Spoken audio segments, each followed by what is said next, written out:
Hi, I'm Anna. I'm Ben. For AutoSave, welcome to our Today channel. we're watching Oshi No Ko Season 3, Episode 4. I'm so excited. How much of this did Ruby really set up? I love that Aqua is noting the change and noting the differences. I love that he is noticing these differences, and not only is he noticing them, but he's speaking on them. He's questioning Ruby about them. But while that's cool and that's exciting, it also makes me nervous because I don't want Aqua to walk down a road of starting to question things. I want him to live in ignorant bliss happily with his girlfriend that isn't a fake relationship anymore, even though I like Kana a lot. You know, I just want him to be happy. Okay. Yeah. Yeah. That's how I feel right now. All right. I'll take it. You ready? Sweet. Do you ever want to grab a bunch of clothes and then just like throw them in the air like that? No. I would just see them on the floor and be like, oh, I need to pick them up now. Making like an unnecessary mess for yourself to clean up? Yeah. You ever just see a helicopter above you and want to climb into it? No. Where are we? Oh. Man. No way. I'm not a god. Do you forget what you said when you were a baby?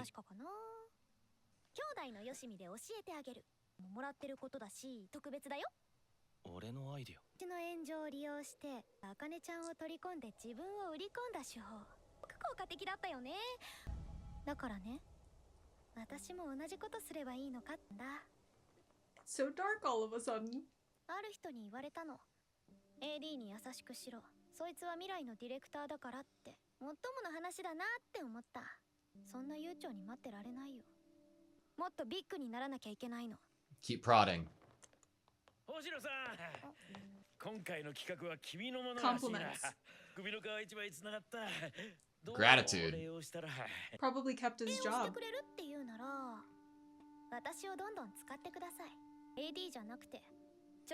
Oh my god. つまりお前はルシバラ D を取り込むために偶然だよ。クショを作ってる時の下調べで取材体制に問題があるのは分かってたから。She knew all the ちょ issues. うど燃やしそうな人がいたから紹介しただけ。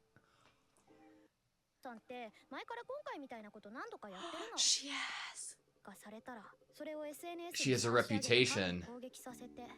God damn it, Ruby. だから今回もやるだろうなって。友達じゃなかったのか。え、違うよ。私口が軽い人嫌いだし。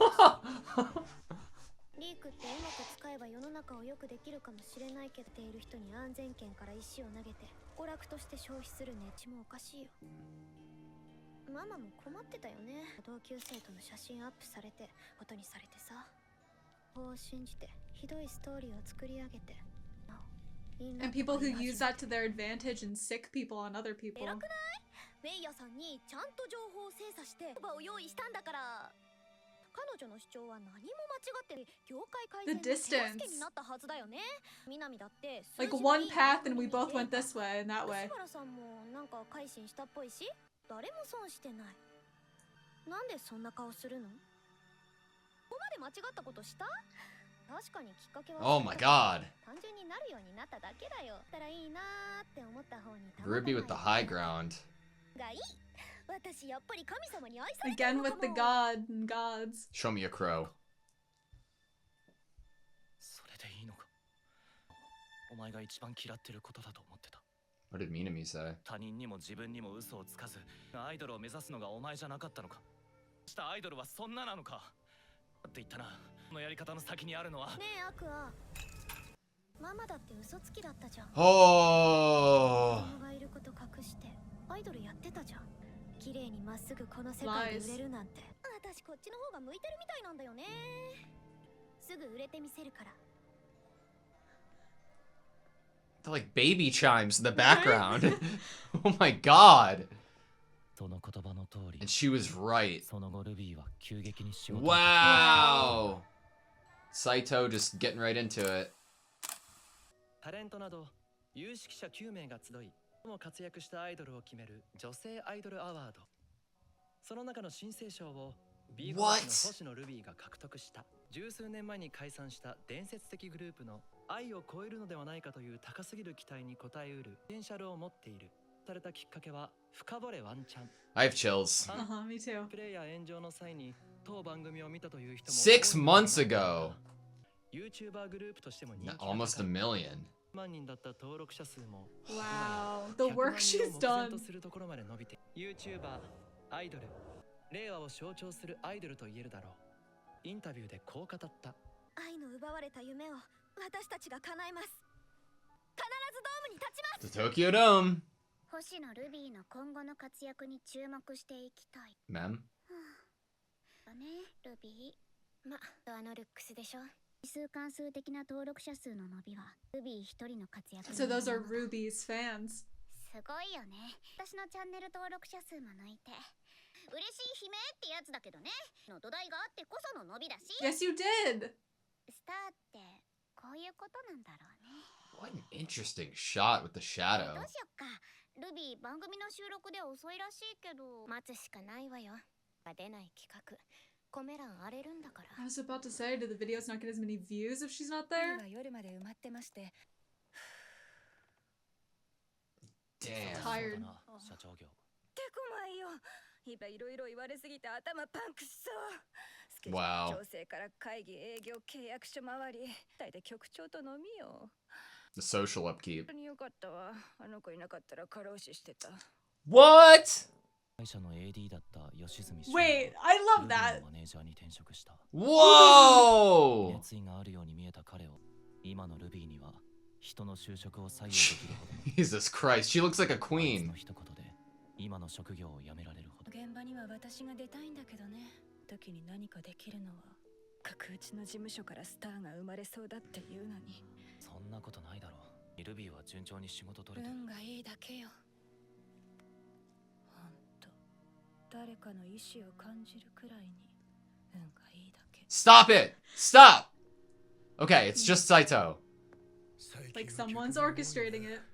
どうやって調べた旅に行き先も言わず消えるからなこっそり後をつけたルビーに入れ知恵してるのは勝手に仕事も取ってきてるだろう全部宮子さんに押し付けて消えたあんたを許す気はないだけど未練があるんじゃないのかドームの夢に愛と立つはずだったあの場所にアイドルをプロデュースしたいんじゃないのかしねえよ俺はルビーの活動に協力してるしてやった連中とかしてくる奴らから仕事もらったりコネはそれなりにあるからな俺も宮子に対してない気持ちもあるからやってることだのこと考えてるんだったら死後プロに戻った方が手っ取り早くないかだでこそこそやるより俺にはやることがある宮子を巻き込むわけにはいかないやることお前ならわかるだろうよ Oh my god. 愛をあんな目に合わせたやつをなる愛が所属してた事務所の社長だろなんでそこまで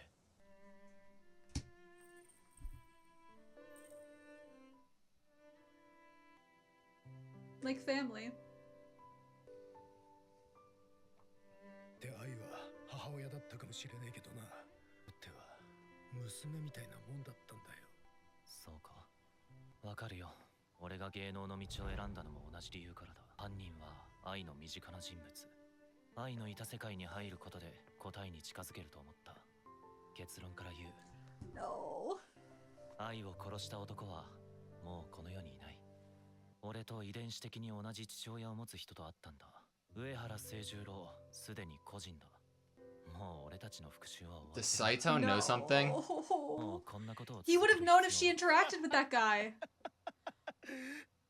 何言ってんだよその事件のことは俺もよく覚えてる気もそうだな確かあれはドーム公演の打ち合わせをしてた時だ You could see Ai's reaction. 清十郎が愛を殺した犯人そんなわけない Oh my god. 死んだのは引っ越しの前 Oh my god. どうやって住所を知るんだ時系列的にありえないんだよでも遺伝子検査でその可能性は考えたのかあとは別の男と子供を作った可能性は No. あの二人の心中事件はそれを知って激怒した落ちかけたなんてシナリオもあるんじゃない Oh.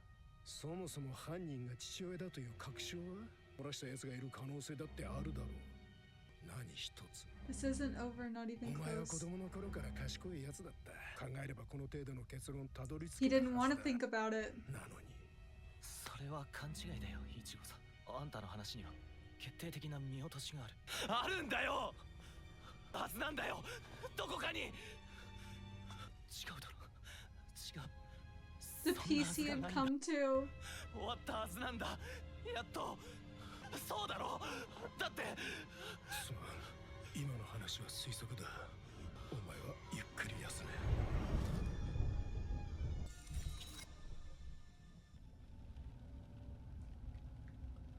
Why Kana? Oh, fuck. Yes! Stop! No! Be there for him. Come on. ここで下ろしてください。 He's been avoiding you, but you're inserting yourself. 違う。そんなはずがない。もう全部終わったんだ。また始められるよ。シミに駆られるだけでいい。男を今度こそ見つけ出して、世で可能な限界まで苦しみを与えてやるんだよ。僕は苦しむべきなんだ。これは罰だ。報いなんだよ。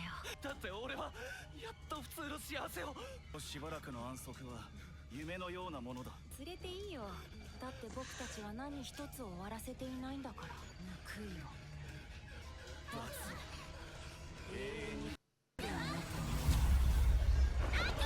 And who's he gonna see?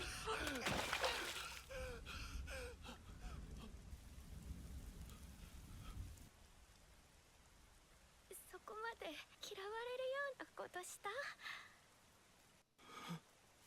私バカだから全然気づけなくてごめん。悪魔。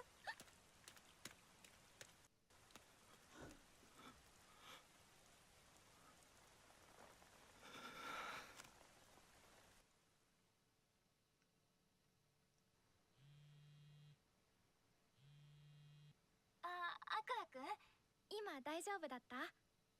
明日は日本映画賞の授賞式だったか。新人俳優賞の一人だけどね。そうだよ、緊張しちゃうな。だったらその夜会わない？打ち上げとかで深夜になっちゃうけど、舞台の衣装も結構。悪い。今は人と会う気分じゃないんだ。そうなんだ。分かった。たらいつでも頼っていいからね。ありがとう。じゃあ。金のアクアくんは明るかった。みたいに暗くなかったってルビーちゃんが言っていた。愛さんが亡くなる前のこと。アクアくんはパニックになる。お母さんの復讐から解放されて少しずつ罪悪感が薄れていって本来のアクアくんになろうとしている。バズにはいられない。もう何も気づかずにずっと平穏な毎日を過ごせればとアクアくんは。新俳優賞受賞おめでとうございます。よかった。私より泣いてる。アクアくんなわけないか。事務所からのお花大きい。こういう時くらいはね。What if there's flowers from Aqua and Ruby's あ dad? のお花小さい。最近の劇団はどこも金がねえんだよ。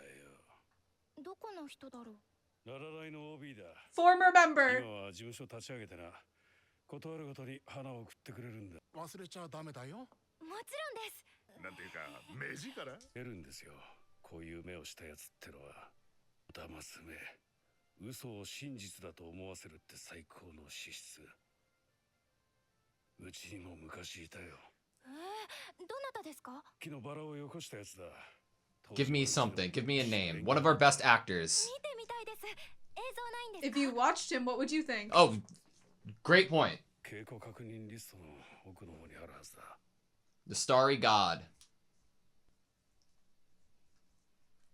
似てる。似ている。犯人がララライにいると考えていた。 She's the one that finds the ラララ identity? イのワークショップに参加していたことから来る推論で苦笑は薄い。は父清十郎の実子ではなく、 God, you're a fucking この子供であ genius. ったとした場合、ちゃんとアクア君の DNA 上の父親が、彼は愛の演技スタイルと非常に Very similar to Eyes. 愛が Eyes この that 人 can に lie. 直々に演技を教わった関係だったとしたら、今まで一度も言及されていないのはなぜ？白いバラ。したストーカーが持っていた花も白いバラ。子供がいることを教え、扇動、養子へ殺人教唆。私の中にいる再現した愛の Oh my god. 貫いていた。 Oh, what a good こ line. の男なら手手の男を明かさなかった理由にも合点がいく。殺人に他人を利用したわけも。何より似ている。アクア君と顔つきがこんなにも。神木光。愛の妊娠当時15歳の中学生だった。I'm like shaking right now. I'm like hyperventilating a little bit.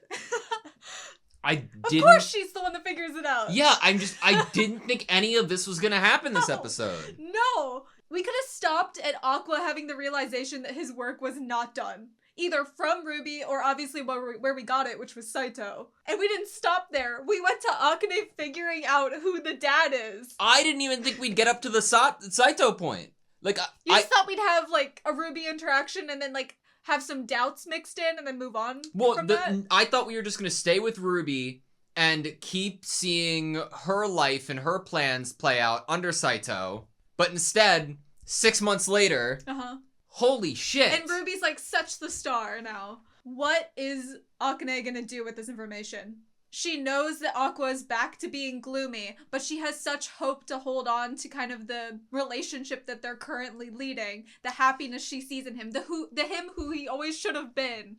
Her knowing Aqua is gloomy again isn't her knowing why Aqua is gloomy again. Okay, that was Oshi No Ko, Season 3, Episode 4. That episode fucked me up quite a bit. I can't explain, I don't know why, but at every corner, at every intersection, I guessed the wrong direction in my head, and I kept getting hit by things that I completely didn't expect to happen this episode, and it was extraordinary, and I felt anxious, and like I was about to fall off of a roller coaster. I feel like as a viewer, I was put in a similar place to Aqua, and what I mean by that is if Aqua had spent even a moment longer to think about things, he might have seen something that he hadn't before.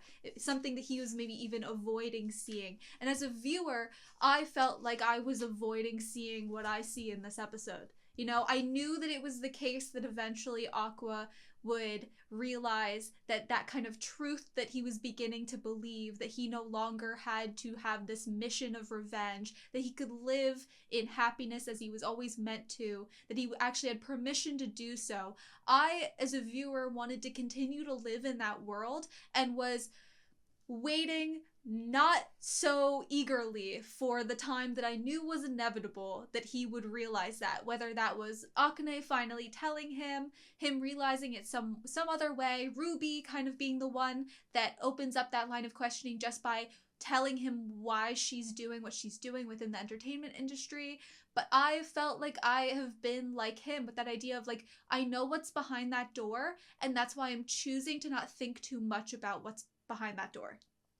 I feel like I would like the pacing from season 1 and season 2 and then at the start of season 3. Like, there is a lot of focus on what Aqua's mission was and him actually making moves to deduce things and figure this shit out and get his revenge. But within that happening, there's so much like great drama and acting and like that like romance side that we're playing with that in my mind, like 2 episodes, 3 episodes into the season, I'm like, okay, we're gonna slow it down in this season and like look at it from Ruby's approach quite a bit more and how she is going to start making waves in the industry and that's going to benefit her and her goal now at the end of season 2. Sweet. Okay. That's how we start this episode and I'm like, okay, I can see how Ruby and Aqua's conversation might go here, and what we got at the end of last episode will probably be all we really get at the beginning of this episode, maybe 1 or 2 more lines, but leave it there. Instantly, I'm a fucking idiot, and my world got turned upside down, because then we're talking about Ruby saying things like, Mom was a liar too, remember? And you're realizing how fucking ruthless Ruby has become. I hate blabbermouths like her. Like, she did her own research and saw that the show's production was fucky. Yeah. Then she's like, fuck yeah. Why go to the assistant director when I can just go to the director? I'm gonna take advantage of this entire situation. I'm like, okay, that's enough for me. that like flipped my world upside down. That was a crazy episode. That was within the first 4 minutes of the episode.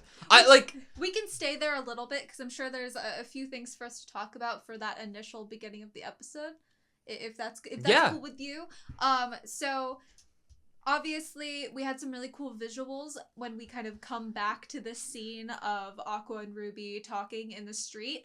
You had said it during the episode, higher ground. They're on a slant and a slope. So when Ruby's approaching this with this like almost all-knowing, godlike, but also I'm better than thou kind of way of speaking, like, well, she didn't hurt anyone, you know, and this is all for her methods and other people are getting helped out by that. The show is a success, things like that, and she's kind of on a slope, therefore a higher ground. What I also appreciated was the T mark on the roadway of kind of, it's a one-way street going into two, and we have Aqua standing on one way you could go and Ruby standing on the other way you could go in terms of direction, which really starts to give at the beginning of this episode that these two people are distanced from themselves, like from each other, which they were never super duper close as twins in what we've seen, mainly because of Aqua being on his mission for revenge. He was keeping himself at a bit of a distance. He was trying to help out Ruby in terms of Bikomachi,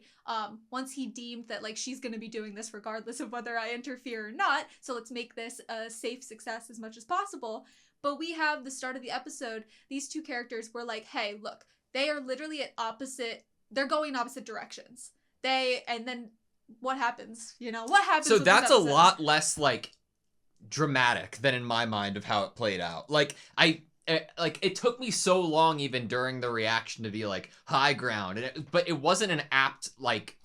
It was a very like watered down version of what I was feeling in the moment, and I just didn't want to fucking look like an idiot. Like from the beginning, the first thing that I thought was like bigger, like Ruby bigger than Aqua here, like just in scale, in how they're framing all the shots. Her presence is intimidating. It's a monster. It's terrifying. It's a shadow of something that might be small visibly if you shine a light on it, but right now you're seeing how big the shadow can be when the sun is setting behind her. And then we're getting shots of Ruby that like what they're doing with the perspective of distorting and pushing and warping the background only to bring Ruby more into the foreground. It's almost like a black hole. It's almost like gravity itself. Even. Yeah, and it was so dramatic, like in how I was interpreting it, and I didn't want to like I don't want to get it wrong, you know. But in the same vein, it's like the gravity of the situation that Ruby has stepped into, but with that layer of separation that exists because of the circumstances of where Aqua and Ruby are, that they can't directly talk about how big of the motivating factor it is, you know, and what the specifics are. It just felt massive to me. There was a lot of drama to it. Like you said, some zoom-ins, like we're almost being sucked into Ruby's world and her POV, and there was what sounded like little kids or babies at one point. The star wind chimes, like kind of decorating the fence line, had this kind of childlike innocence gone creepy horror movie type vibe. Another way you can read their placement on the street is if you're focusing more on the fact that they're both on the same line, it's that both of them are walking the same path, except Aqua stayed in one place. Yeah. And Ruby has continued to walk forward. But then she takes the point that almost diverges a little bit more. And he's still left at a point where he can decide to either continue to walk down the path he has been or follow behind her.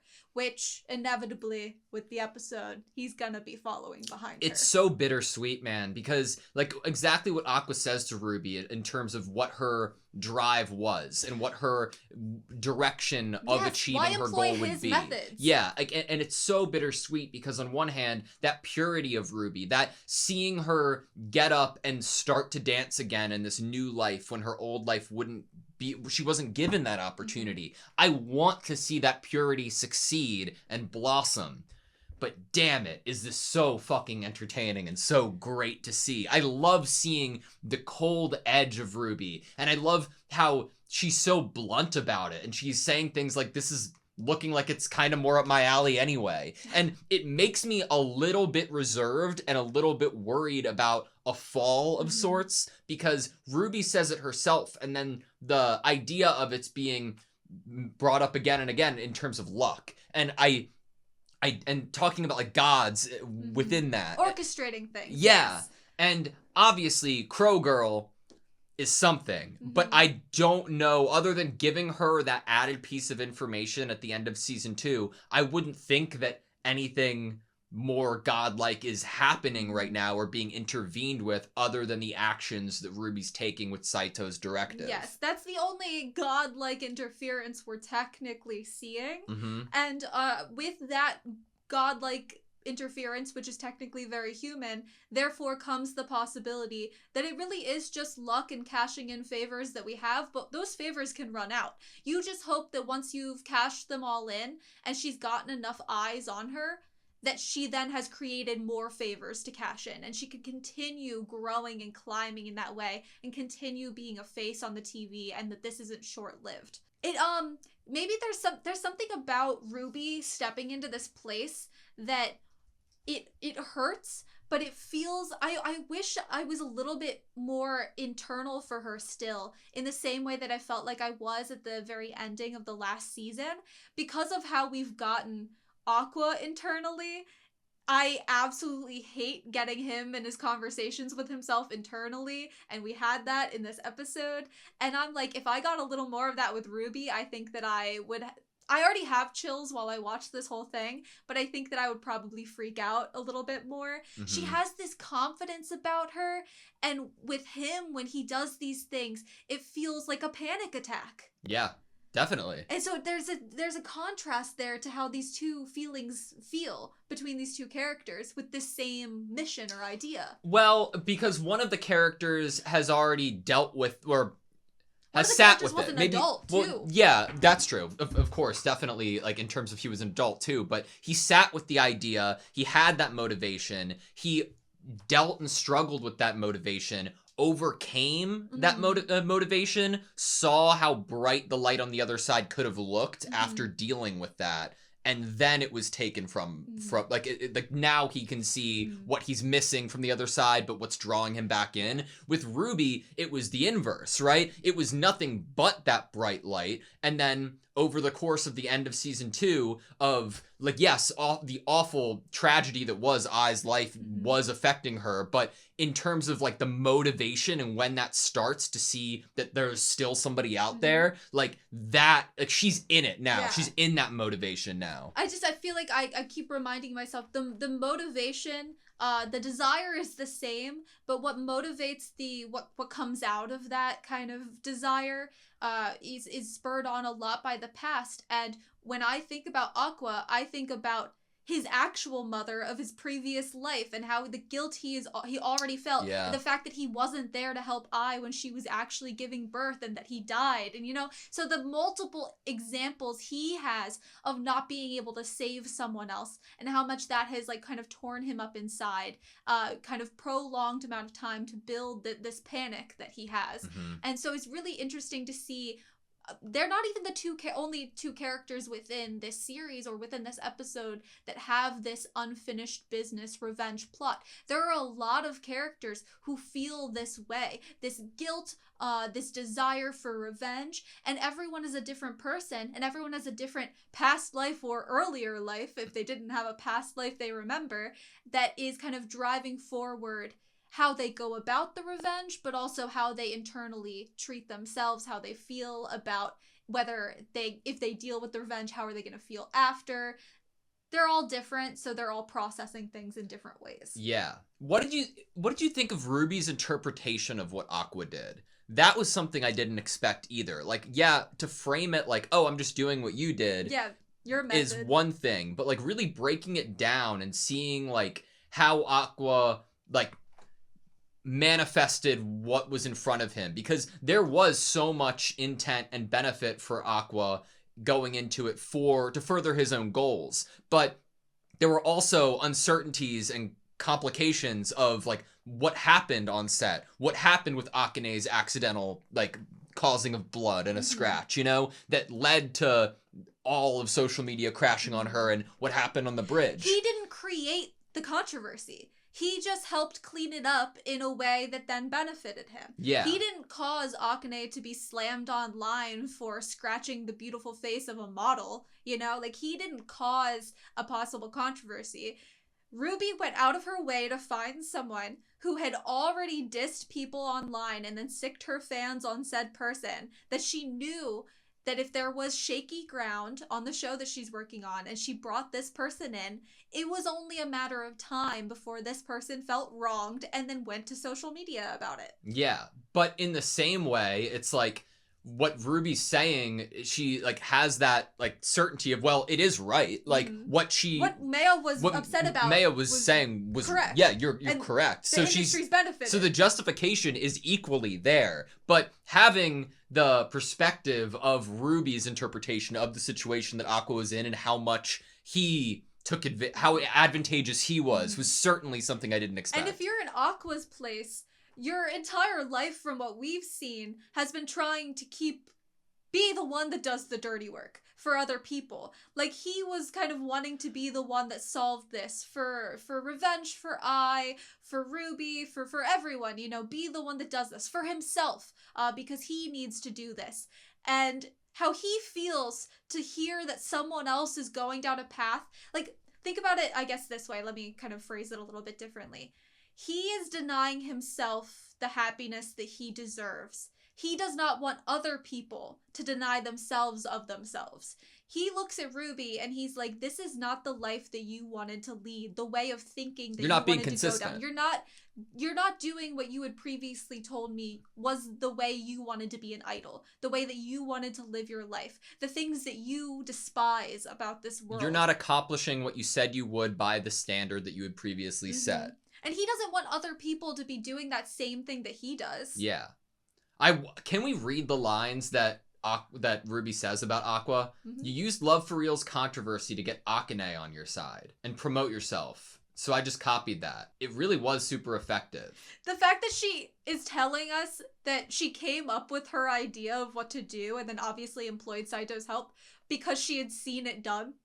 Yeah, it's so interesting because it's like, it's taking the snapshot of what happens like after the situation was resolved enough, and after you get Akane reinventing her character on the show, and she and who's she reinventing it as, like right? And that is when the perception of what Aqua was doing starts for Ruby. That's so fucking crazy. And like, this is all like, I'm freaking out. I can't believe it's happening. This episode, are you serious? And again, it's within the first 6 minutes, and then Aqua's like, she was right. She was right about all of this being probably more up her alley. Because then 6 months pass, 900,000 plus subscribers on YouTube, and she's the newcomer of the year. Like, But it's done in a very upsetting way. And I mean that, obviously we've talked about emotionally why it's done in an upsetting way, but I think if you think about the people surrounding her, what we get, the little snapshot into the life of the other girls in B Komachi, Miyako, when we see the other people that are affected by this rise of fame, obviously I'm sure it's that difficult place. It's bittersweet. You're excited because your group is getting more attention. You're excited because someone in your employment, in your agency, all these gigs are coming to them and that they're becoming a superstar. Sure, that's a really good thing, but there are other people involved. People's careers and their career paths are getting affected by the stardom of Ruby. She hired Yoshizumi. She got Yoshizumi to leave being an AD and is now her manager. Yeah. His manager career, to Mimi too, I'm assuming still, right? Yeah, probably. His career is completely affected by wherever Ruby's career goes.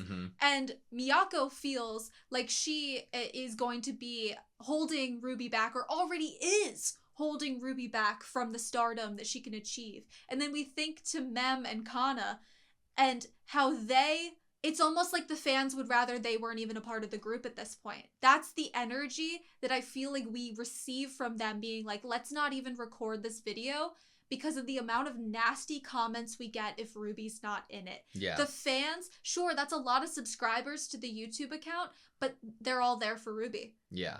I don't think it's gotten to like the worst place imaginable to that extent, you know? Like we've been given the fact that we probably shouldn't record without her because the comments get nasty when she isn't in the video. But doesn't that make you kind of hate your job a little bit? Maybe, but I don't know. Like Kana Think and about the glow sticks. Think about the glow I know, sticks, but we didn't see that happen. No, I know, but in the future, think about the glow sticks. They show up to the dome and finally perform, and all of the glow sticks are Ruby's glow stick color. I think you would probably, when we think about them on stage and seeing Aqua rep all 3 glow sticks, and how Kana felt not seeing a lot of white at first, and she was seeing, like, Mem had fans already because Mem was already a personality. Ruby had some fans. Where are the white glow sticks? It would only be worse now. If it continues in that way, there definitely would be more fans of Ruby in that sense. But it didn't seem like Mem was giving herself the credit of laying out all the foundation and the groundwork. Like, Kana's still doing really well. I'm not, like, that doom about it in terms of the group or channel. I think I'm just in doom brain because, like I had said, the door with Aqua was opened in this episode, and I didn't want to open that door as a viewer, emotionally didn't want to, and now I'm just doom brain. Interesting. I am just, like, still, like, we've gotten, like, halfway through the fake outs for me this episode. Not even. Like, when we still have a lot to talk about. We're talking about Miyako, and she's, you know, conversing with Aqua about, like, this current situation that she feels like she's holding Ruby back. I'm like, damn, that's real. Luck gets brought up again, so then I'm a little worried that, you know, maybe because Miyako's saying that if she's not in this situation, she wouldn't be able to handle it and help Ruby in the best case scenario that she would be able to if she was physically there. I'm like, oh god, are we setting up, like, an onstage disaster, like a reaction that Ruby couldn't have accounted for? And then we play right from that scene into Miyako narrating over a different setting of we've been getting so lucky it almost feels like someone's orchestrating it, where we see the goddamn fishing line, and the second I'm seeing the fishing line, I'm like, it's from the intro. We're getting orchestrated by Ruby's dad right now, and somehow he is fucking with this entire situation. But no, I'm just an idiot once again because we're going to Saito, and Aqua is approaching Saito because he's the one who's figured it out. Damn. It's just a red herring. Yeah. Man, it's interesting because, like, I like that Aqua has the wrong interpretation of Saito at first. Like, oh yeah, you're itching to get back into the idol industry within this. It's because you miss the kind of grind of the business that you had been in, you know, finding that talent, schmoozing with people. Because, like, think about it from how you'd write it from the ground up. How would you get Aqua, who arrives here out of curiosity and interest in how Saito could be involved with Ruby, and connect that to the unveiling of the information that there was something that Aqua didn't account for? He comes here out of curiosity and probably care for his sister. And Miyako. And Miyako. I would say mainly he's repping Miyako in this conversation. He's like, that lady that raised me?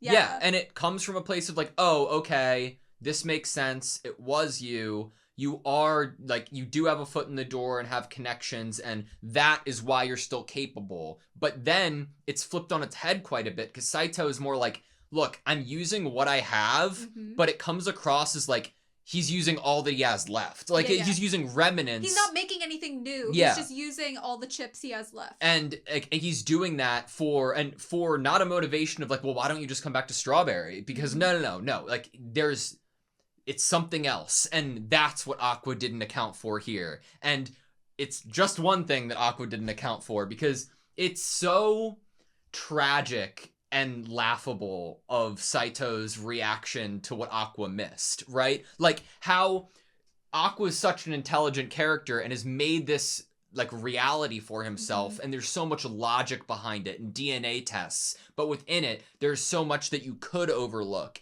and with that we see all of this false confidence that I can see how it was built up, because he has evidence in DNA, completely shattered in front of me and shattered in front of him. And Saito's even reaction to it, like, he didn't realize how saying one thing could have crumbled everything like that from Aqua, and it's the only explanation here. Damn.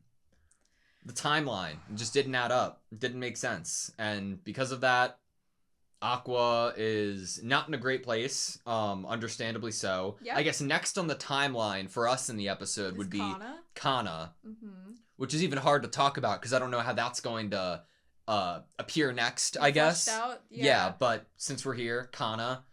I'm glad that she stopped. I'm glad that she ran to him. Her interpretation of, like, she must have done something. She thought that he knew she was there. Yeah. And that is why she got slapped away. In that moment, she feels like he must have recognized my presence, heard me speaking to him, and it was because it was me that I was discarded or kind of tossed away in that way. And she then promptly runs away. The fact that she thinks that she had done something wrong, of course she thinks that, because like she had that conversation with Mem, he already told her that he was going to be in a relationship with Akane. She wanted to just still be friends with him. This is like a best friend to her. This Did is I a do very something to make you close hate me so much? Mhm. Yeah. And Aqua has also been Kana's biggest cheerleader in what we've seen. Even secretly, when they were like at odds with each other, at least Kana was at odds with him, for his relationship, he still dressed up to give her motivation, and to think that she had done something to ruin that, to make Aqua not even be a friend to her, not even want to be around her. I just can't figure out. Okay, so I can't figure out what's gonna happen next between Aqua and Kana. Not literally, because the literal next step would be Aqua has her umbrella. Mm-hmm. That would be the device of them seeing each other next narratively in a room that's just them and not filled with everybody else, which isn't needed. What comes from that, though? Because that all depends on what state of mind Aqua is in and what his next move is going to be. And I want to talk about that, because where is Aqua sitting at by the end of the episode, or by the last we hear of him when he's on the phone with Akane? Where is he at? Because are we still, we're on the bench in the rain, and those two iterations of our past selves are pulling us back into that is our sole purpose of this life. We are going to torture him and make him pay. That happens. Kana happens. We're in a dark room again. We're answering Akane's call. Are we sitting in the despair that we have accepted and realized that is our life going forward? We're back on that track? I would say that he's at a point of, well, okay, in that moment when he's in the dark room, he's obviously just processing the fact that, yeah, he's such a smart kid, but he let something so obvious kind of pass him by. He didn't look in that door. But by the end of the episode, it seems like he's still within the industry and even making appearances with Ruby. So we might be seeing, without being told explicitly by the end of the episode, that... I don't think we see him again. Is that not at the end of the episode? That was prior. The last we see of him then is when he's on the phone with Akane and they're talking about the Japan Film Awards ceremony tomorrow. Him with Ruby on the couch was after his conversation with Ruby. Yes, okay, apologies. So we don't know where he's going to be going after that dark room phone call conversation. Is he going to walk down that path that Ruby is paving and take advantage of Ruby's newfound fame and get even more gigs on his own? Or start turning the dials up on his own work in the industry to make even bigger splashes and bigger waves, He could have used, if he wasn't, honestly, in this moment of the dark room, he's not thinking yet about the steps he's going to take, because if he was, he would have gone with Akane to get this award, show up as the boyfriend, red carpet pictures, he would have been out there, pictures, conversing with people, drinking with people. It's like he is still sitting in either close to or the aftermath of the panic attack of the realization of what the fuck he just realized the situation he's in. I don't even think he's thought too much about Kana in this moment. He's still so, he didn't even realize she was calling to him, and he does something so not Aqua, which proves the fact of the place he's in other than the dark room, which is he doesn't run after her with the umbrella. Has a thought occurred to him yet of Akane? Has he thought anything about Akane's knowledge of the situation yet? Not on screen, because of course that hasn't happened. As a character in this moment in time, does he give Akane the crazy credit of, if I'm just realizing this now, when did she put it together and when did she decide not to tell me? Or are we so close to the realization from Saito that we haven't gotten there yet, or will we not get there and just assume that Akane hasn't thought about that? So I like this line of questioning because I was going to open the question of what should Akane do? Because how we end the episode off is her being the one that pieces things together. She knows the full truth, even the person. And so I would even question, like, what should she do in this instance if she finds out that How long he do you now is have? back on that revenge mission? Like, how long do we have here? Are we like, is this a philosophical lesson? Are we talking about, like, what ethically we should you allow a planet of beings to live happily because they believe that they have free will, even if you know and can confirm they don't have free will? Like, that's what we're like, it's almost impossible. It's like, okay, so there's two options, and then each of those options have two options, I would say. The two options are, we'll start with that, then go into other options. Does Aqua tell her that he is back on this revenge mission, or does Aqua not tell her that he's back on this revenge mission? If Aqua does not tell Akane that he's back on this revenge mission, then she has two options. She either continues to try to embrace this new gloomy side of him and bring the happiness back and not tell him what she's found out, or she tells him because she sees that he's gloomy again and she feels bad and guilty, especially guilty to this point because she now knows all the information. Okay, the other... I feel like we need to stay on the first one. Okay. Because I don't agree with it entirely. Like, okay. She has noted that, especially from her conversation with Ruby, the change that's happened within Aqua, and how recently, since he has, his goal was satisfied, he has been so much different. We saw him being all cute. Yes. She, from how much psychology she has studied, she isn't just going to, like, roll over and assume he's gloomy just because he is thinking about his mom if this persists. If this persists, it's not, like, if Aqua puts on a great acting performance to Akane, that's one thing. But if he is still being as honest and transparent as he was with her, then that would lead to that gloomy side being more prevalent, which then I think Akane would assume that he must have realized it. Then the question is, would she go out of her way to admit or conjure up the idea of, like, what did you realize? Is it not really over? Or, like, how would she interact with that iteration of Aqua? Yeah, then how would he necessarily for sure interact with her? I mean, she at one point in time was like, I will kill with you. Yeah. Like, so if you're back on the mission, you would think it would go to Aqua then eventually, once he's gotten out of this initial gloom and panic, will then open up to her and be like, I realize my search is not over. You would think he would be transparent if he's calling upon how much he knows that she'd be willing to do with him. And he was willing to use her in the past. I wonder if he'd struggle with continuing to be with her, because now being, like, a genuine relationship, when he, like, the foundation was okay and she would kill for him because Aqua was willing to use her. And that was when it was still a fake relationship. And then it shifted over to, like, the realness of it. So because we felt free. Could you turn that switch back off? Of, like, being able to use somebody this freely and, like, their life this freely.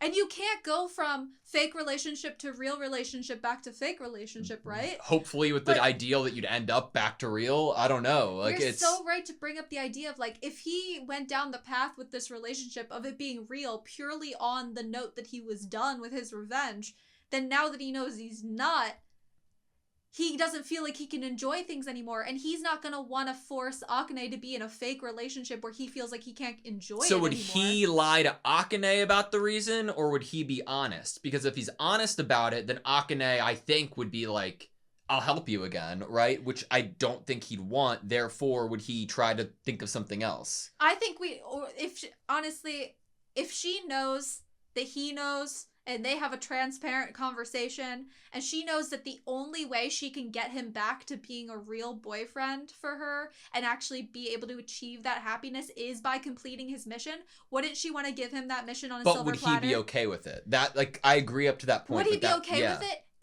he doesn't have a choice if she just word vomits at him. If she just goes, okay, you're gonna break up with me because of this mission that you want to do, well, guess what? I know the person. Here you go, silver platter. That's she doesn't true. even need to help him with it. She just needs to hand him the info. He'll go deal with it. Then he could come back and they could be in a relationship. What was your other side of things?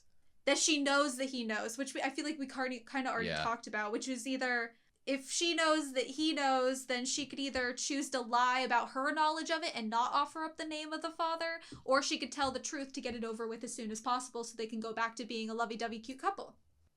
I don't know. I wonder what Akane's feelings are gonna be, because I think that her character is, I mean, everyone, I love Akane. Mm-hmm. I'm Kana, you're Akane. She's great. When we have Akane saying, eyes recreated emotions are stirring inside of me, I almost fell out of my chair. Like, that was the best moment of the episode to me.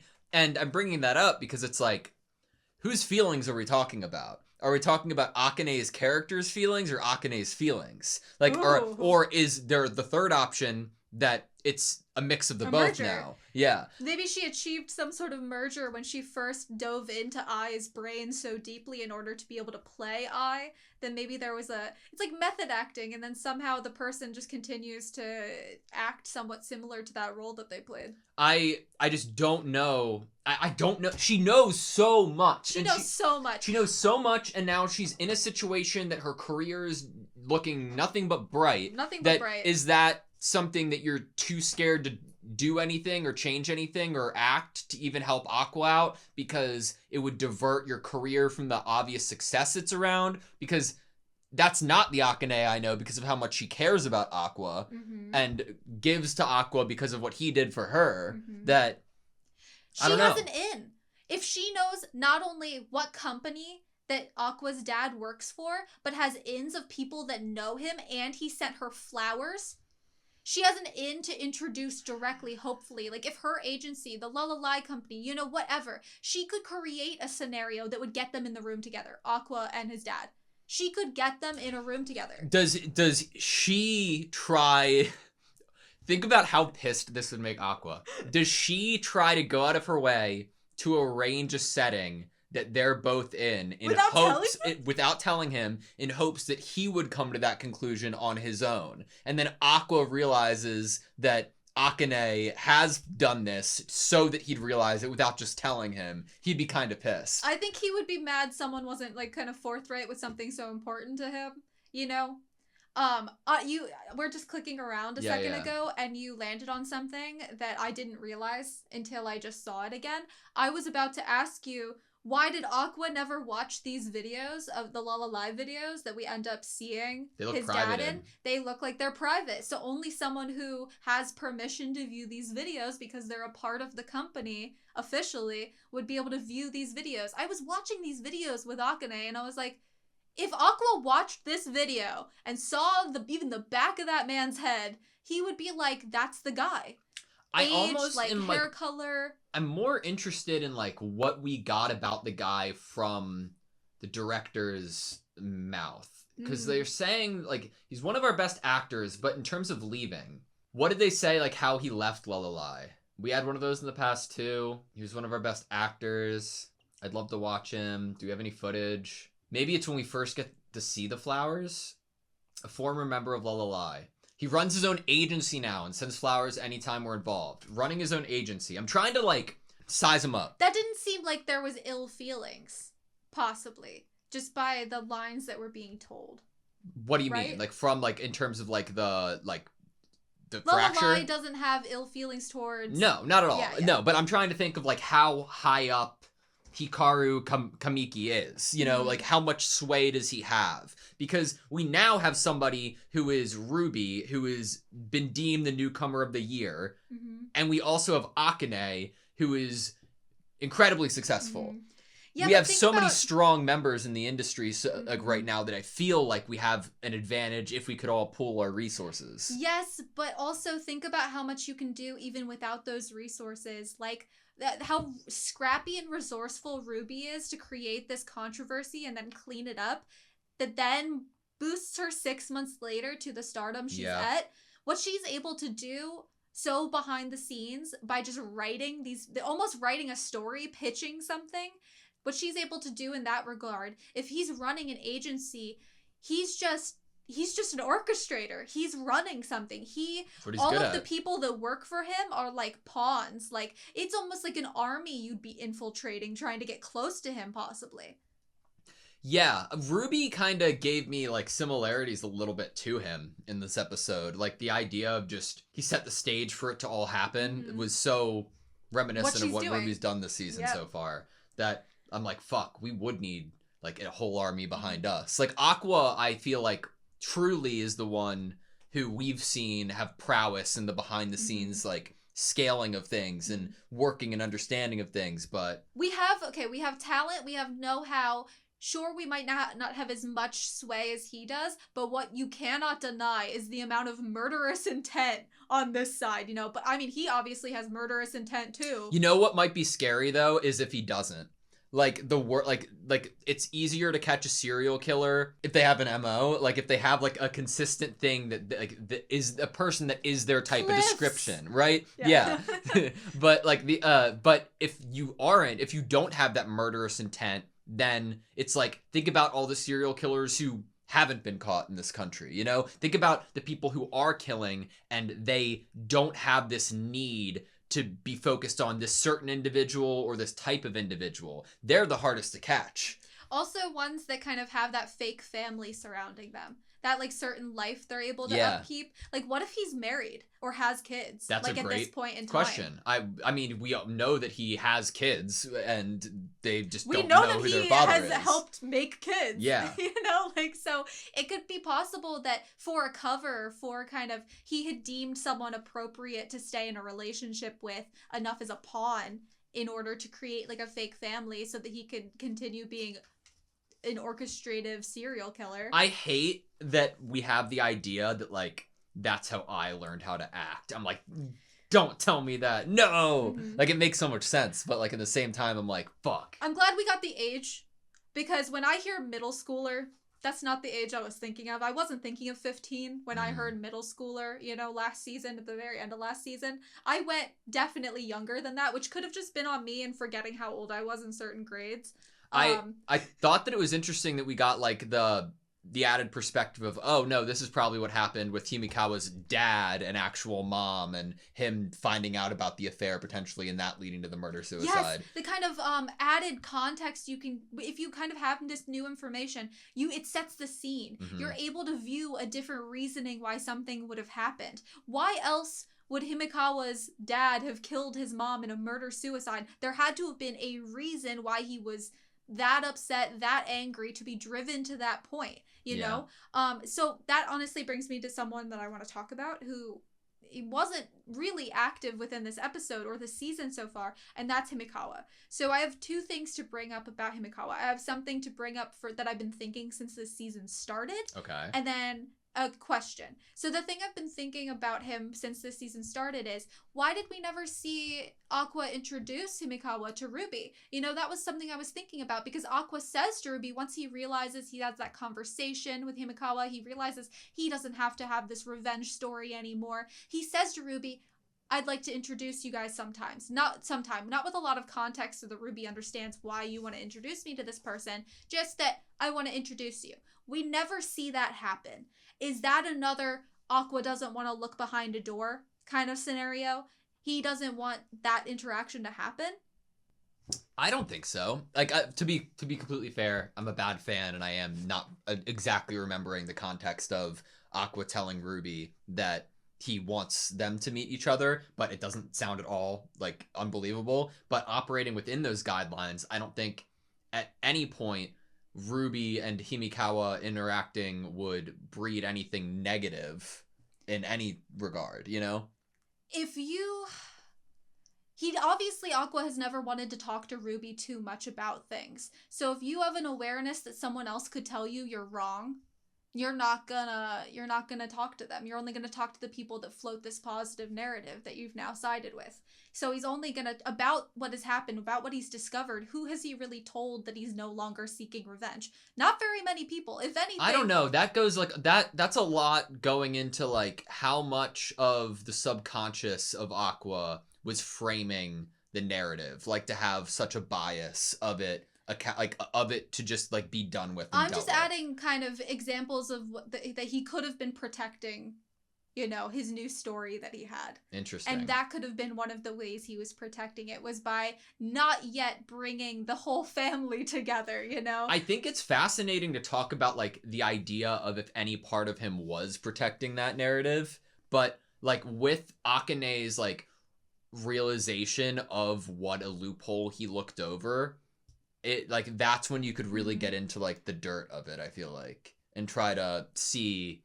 Like, I mean, you saw Aqua's reaction in this episode. I hated it. Yeah.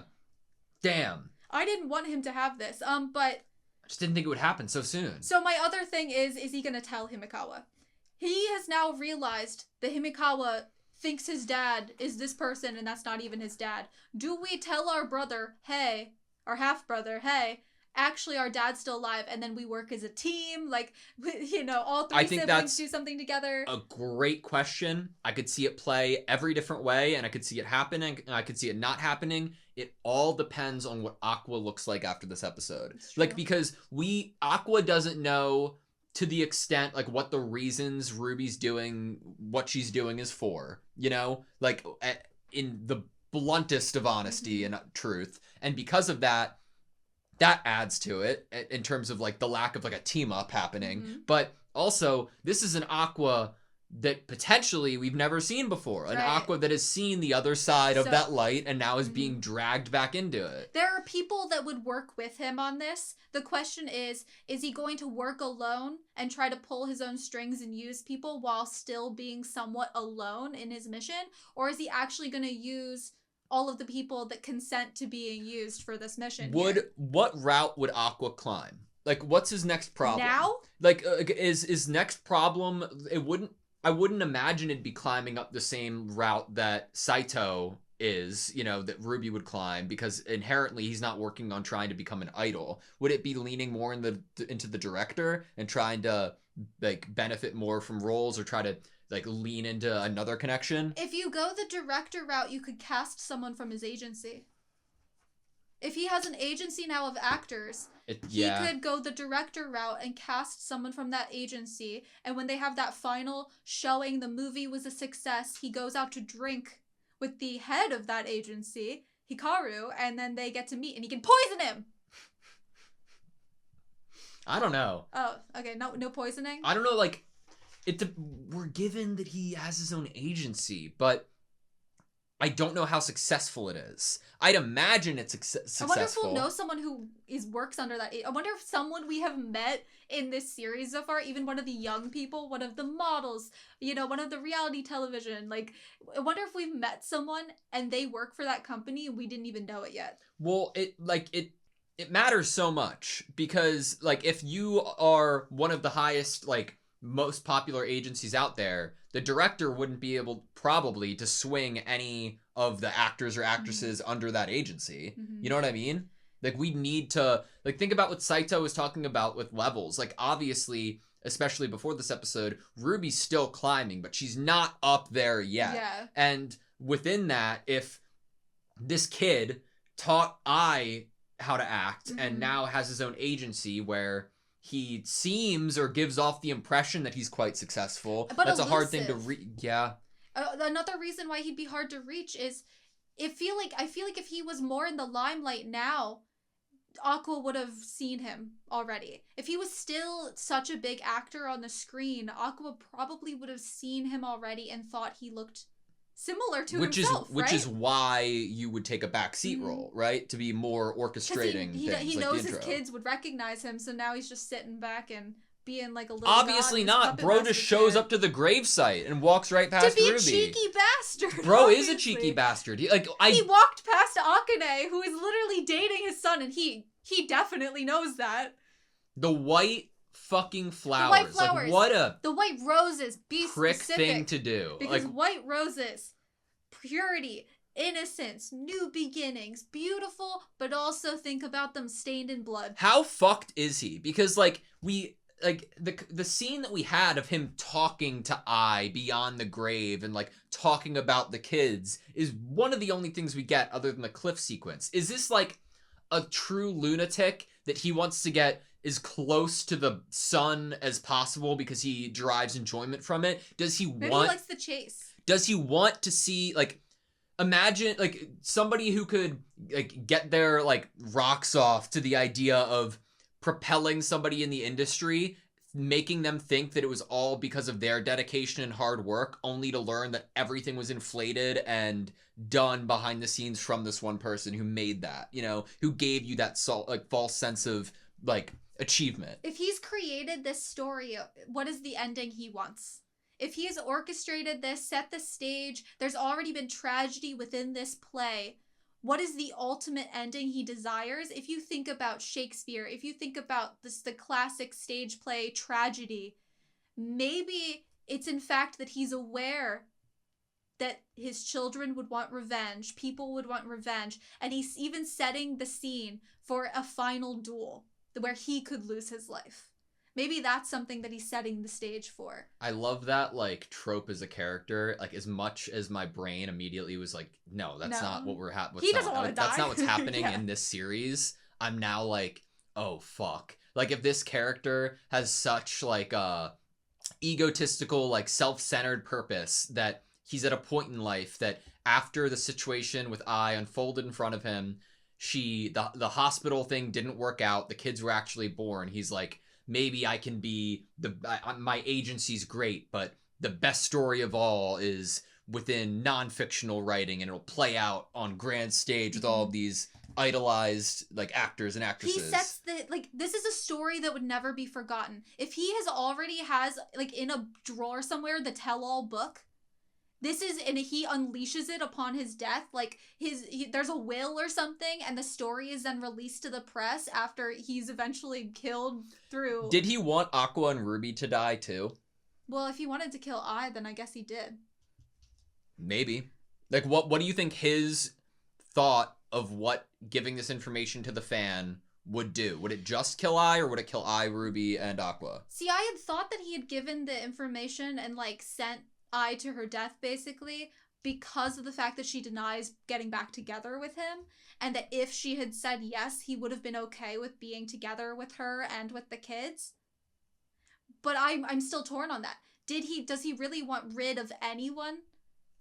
Or did he actually love her, and it was because she He absolutely spurned him wanted to rid her, you know? Yeah. But I don't know. How Like, does he feel about the kids? at That's this a giant point in question I time, have because at the the last moment. we got was crossing Ruby at the gravesite. And but he thinks she looks beautiful. like, does he want to get close to Akane here because he knows Akane and Aqua are together? Or is he just playing it by standard? Because if he doesn't send the white roses here, that'd be weird, because he always suspicious. does. Yeah. Like, But he didn't have to show up. The thing he does is show up. He didn't have to be here. but what does he benefit from showing up? Okay, probably just getting to hand deliver the white roses because he's a fucking freak. Exactly. Yeah. He'll hand deliver the flowers, except for when he's sending someone to their death, basically. Is he otherworldly? Like, if it's taking a Crow Girl to help us get a leg up, why does the Crow Girl feel the need to help? Because of this, like, crazy story that's playing out, and you can push the needle into one side, getting an edge? Or is it like he has had help from gods or from We could go luck? with blessings, because think about the town that I gave birth to the twins. There's a goddess with a shrine that is for, like, entertainment. Goddess of Performing Arts, Ame no Uzumi no Mikoto. So what if he has been blessed by the god?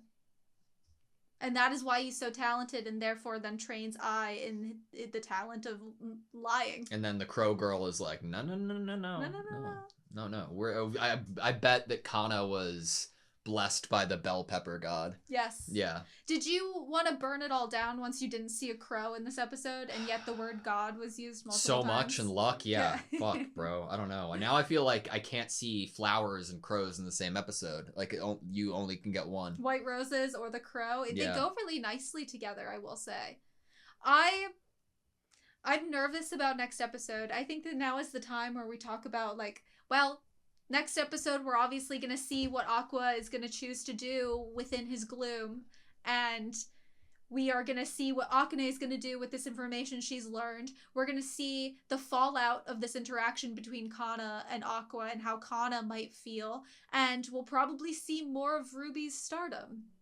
My best guess going into next episode is none. That is the only thing I feel confident in saying. I don't have a confident, like, this would make sense if this happened. Because what we did in this discussion is lay out all the options, and there's a lot of options, and we could have made sense of why a character would choose to do this option versus this option. To make it easier for me, what character do we start out focusing on at the beginning of next episode? Oh. Well, we start with Ruby. We end with Akane's realization and watching the video. You know what would feel good? Probably starting with Aqua at the director's house. Like, what if he goes to the director in his gloom? Like, I could see that. Yeah. I feel like I would go to him. Like, not Ruby, because she starts this episode off. Maybe start with Akane, have a refresh of the information she learned. Get to re-see that shot of Hikaru turning around, you know? Like, we get to see that again as viewers at the beginning of next episode. But I think what you said earlier is the safest thing to say, is, like, realistically, we have a lot of options, and there's probably no way that we're actually going to be right. Or that we can know for sure 100% what something is going to do or be. What, like, there was no incentive or idea from Akane's end in trying to, like, watch these videos, you know, right? Like, yeah, this was an innocent, right? In the moment that she's hearing about this great actor, it feels rather innocent. Yeah. Like, that she wants to view this. Yeah, and, like, this entire interaction with the directors and, like, the agency managers was really interesting to me, because the last time we see them, we see, like, the yelling happening when Akane isn't doing too well on the show, and we see, like, the agent that is nice to Akane and like, no, don't worry about it. This is my job. I'll worry. Like, I'll take charge of this entire thing. We're talking about how it didn't seem like a good idea at first, but then it ended up blossoming into something. And she's like, wow, this is uncomfortable for me to be a part of this conversation. Yeah, and then just the idea of, like, having someone in the past like that. Who are we talking about in reference to, like, we had one like that too? The fact that Akane has pulled this look off in her eyes. We're relating her to Hikaru. Are we relating her to Hikaru, or? Yes. The look in her eyes, that she's achieving something, that look in her eyes of lying with her eyes and it being believable by the audience. Yeah, you see people... See, I could also get eye, too. Eyes that trick people, the power to make lies seem like truths. For an actor, they're the ultimate gift. Well, yes, we as a viewer, I think, can relate that to Ai, but in this conversation, we're only talking about, I feel like, Akane and then Hikaru. Okay. We as a viewer, of course, like, eyes... and eyes, yeah. like that, like, you know, that have the, like, lies, all the rhymes, you know, like, we as viewers obviously go there. Yeah, but talking about Akane's success, then you'd only compare it to something. With the same company, someone who was in La La La, which would be Hikaru Kamiki. Yeah. I wonder why he gave it up. He just didn't want to act? Maybe, I don't know. I really don't know. Because why would someone like that wants to set a stage not want to be in the limelight? Unless he hated acting and he preferred writing the story, directing. I don't know. All right. Well, I love that episode. Do you have anything else? No. Thank you guys so much for watching this video. Please like, comment, subscribe. We hope to see you next time.